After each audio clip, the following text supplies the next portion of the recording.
there has been some development on the issue of Iran and Israel, the conflict between the US and Iran. And now we know one of Israel's senior officials says Israel is ready to strike Iran if they have to. If they have to go alone, they will go and strike Iran. On the other hand, the government of Iran says it's more prepared than ever before, than it was prepared before the 12-day war. Now, what's going to happen? Let's watch this video and then we will continue. And I think war is not inevitable and it can be avoided, first. Second, I'm not concerned about war. I'm concerned about why, because we are fully prepared for that. We are prepared even more than before the 12-day war.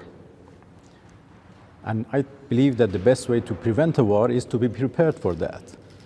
So when I say that we are prepared for the war, it doesn't mean that we want war, but we want to prevent the war. So I'm not concerned about war. What I'm concerned of is miscalculations and military operation based on misinformation and disinformation campaigns. It is obvious to us that there are certain elements, certain parties who want to drag President Trump into this war for their own benefits. I think President Trump is wise enough to make a correct decision. Now, you heard the foreign minister of Iran speaking to CNN, and that's exactly what I'm talking about when I say that each side seems to be talking tough. And this is what he says, that Iran is not scared of war. Although they don't want a war, but they are not scared and they are prepared. Now, in this situation, you can see how things can get out of control just very quickly. Because if the government of Iran says it's not scared of the war, and Israel says it's ready to strike at any moment if it has to.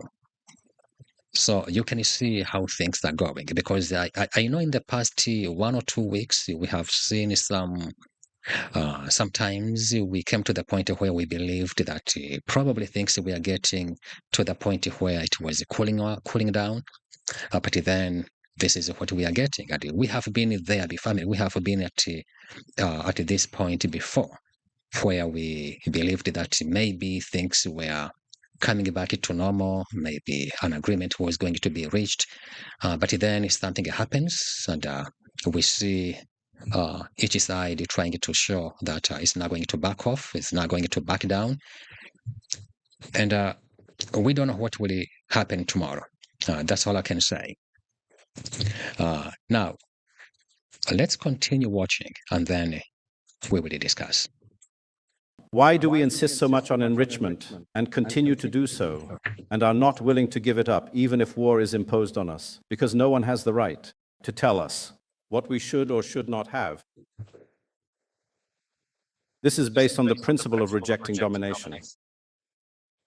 It is my right to carry out enrichment according to the law, and it is up to me whether I exercise this right or not. Over the years, we have always been told that we do not have the right to enrich uranium. Zero enrichment. Why? Because they say they are worried. You're worried? We're ready to address your concerns. You have questions? We'll answer them. There's no trust? We'll build trust. But no one has the right to tell us that we shouldn't have it just because they want it that way. That was the point. Independence, freedom, Islamic Republic. That's a statement from a government that's defiant, because he's making clear that the issue of nuclear development is out of question, is out of discussion, and Iran is not going to discuss about nuclear. And we know this has been one of the major points which Washington and Israel have been pushing to get rid of nuclear development. The government of Iran says nuclear development The project about nuclear is for peaceful purposes, but Washington and Israel seem to be skeptical. They don't seem to believe that the government of Iran is developing those nuclear for peaceful purposes. And we know there has been so much push from the government of Israel. And in the next, I believe, in the next few days, the Prime Minister of Israel will be coming to Washington to meet with President Donald Trump. This will be his seventh time since President Donald Trump came in power for the second time, for his second term. So this is the situation. What will happen tomorrow? We don't know. All we know is that the U.S. military assets are positioned not too far from Iran. And Israel has been pushing so hard to have some action take place. And right now, there has been some negotiations taking place between the U.S. and Iran, and two main issues which are being discussed. The first issue is about ballistic weapons. The government of Iran says it's ready to discuss about nuclear, but it's not going to discuss about ballistic missiles. So those are two things. The government of Iran is ready to discuss about nuclear, which it believes they have the right to enrich uranium for peaceful purposes. The issue of the freedom to enrich is important. But more important, A meaningful negotiation should be based on trust. And unfortunately, we have lost our trust to the United States as a negotiating partner. And the reason is obvious. We negotiated in 2015. Everybody celebrated that when we concluded the deal, JCPOA, and the US withdrew with no justification. That belongs to 10 years ago. Let's talk about last year, only 10 months ago, when in June we decided to negotiate with the United States. Here you can see the foreign minister of Iran is talking about the issue of trust. Seems like the government of Iran has lost trust in the government in the U.S. government as a mediator to negotiate about the issues on the table. And he's giving a history. He's reminding people how many times they tried to negotiate, but then things didn't work out. And according to him, according to the government of Iran, the U.S. government did not honor the agreements between the two governments. Now, let's keep watching and we will continue. And we were negotiating when they had decided to attack us.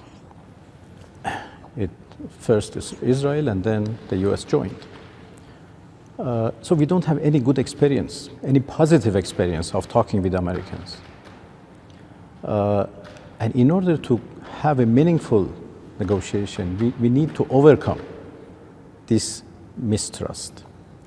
There are now some intermediators, some friendly countries in the region who are trying to build this confidence. It is difficult, but they are trying.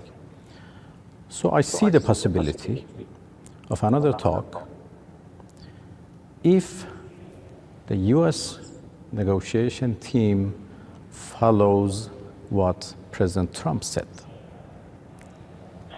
to come to a fair and equitable deal to ensure that there is no nuclear weapons.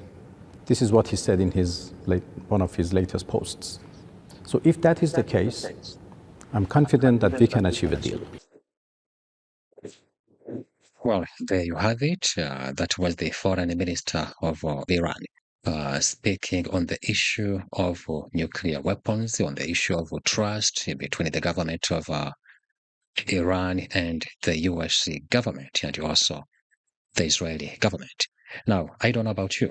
I think this is a tense situation. Anything can happen, but we don't know. Hopefully, they will come to the point where both sides will agree to resolve the issue peacefully. instead of letting the conflict take place, because we know what will happen. It will be catastrophic. Don't forget to like, share, and subscribe. Thank you for watching.